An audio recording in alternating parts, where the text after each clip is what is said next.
कभी सोचा है मोदी जी मुसलमानों के बारे में बोलते क्यों कम हैं? और जब बोलते हैं तो मुसलमानों को लगता है कि बात दिल से नहीं आती। क्या वजह है? क्या नफरत है या कोई पॉलिटिकल मजबूरी? आज इसी सवाल का जवाब ढूंढेंगे। मोदी मुसलमानों को क्यों नहीं पसंद करते? 2002 गुजरात दंगे एक ऐसा वक्त जब मोदी देश भर की सुर्खियों में आए। कई मुसलमानों के लिए वहीं से उनके प्रति शक और डर शुरू हुआ। हालांकि कोर्ट से उन्हें क्लीन चिट मिल चुकी है, लेकिन दिलों में जो डर बैठा वो आज भी जिंदा है। बीजेपी की पहचान हमेशा से हिंदू राष्ट्रवादी पार्टी के तौर पर रही है। उसकी सोच, उसके भाषण और कई नेताओं के बयान मुसलमानों को अपने से अलग दिखाने की कोशिश करते हैं।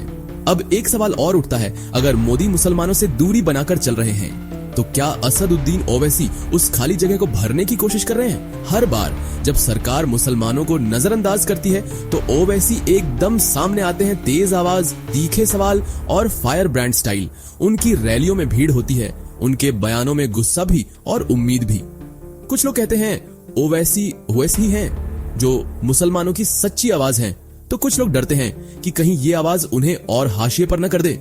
लेकिन इतना तय है भाई, जहां मोदी मुसलमानों के नाम पर चुप रहते हैं वहां ओवैसी खुलकर बोलते हैं, और यही फर्क उन्हें मजबूत बनाता है और विवादित भी। बीजेपी के बड़े नेता जब लव जिहाद, घर वापसी या कब्रिस्तान श्मशान जैसी बातें करते हैं तो मुस्लिम समाज खुद को टारगेटेड महसूस करता है।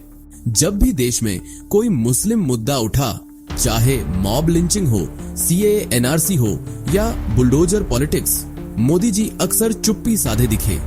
ये चुप्पी मुस्लिम समाज को चुभती है। वो सोचते हैं, क्या हम इस देश का हिस्सा नहीं हैं? सच ये है कि मोदी और बीजेपी जानते हैं कि उन्हें मुस्लिम वोट नहीं मिलने वाला, तो क्यों उनका ध्यान उस वर्ग पर जाए जो उन्हें वोट ही नहीं देता?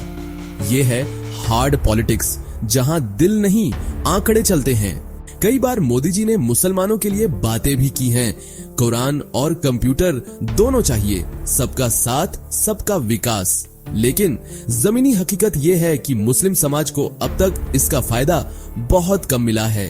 तो सवाल ये है, क्या मोदी मुसलमानों से वाकई नफरत करते हैं या ये एक सोची समझी रणनीति है? क्या ये दूरी सिर्फ एक पॉलिटिकल एजेंडा का हिस्सा है? मुसलमान इस मुल्क का उतना ही हिस्सा है जितना कोई और, लेकिन जब हुकूमत से जुड़ी सबसे बड़ी आवाज उन्हें इग्नोर करती है तो सवाल उठता ही है, क्यों? अब ये आपको सोचना है, क्या ये नफरत है, डर है या बस एक साइलेंट पॉलिटिकल प्लान? और अगर ऐसी सच्ची बातें सुनना चाहते हैं तो चैनल को सब्सक्राइब करना मत भूलिए।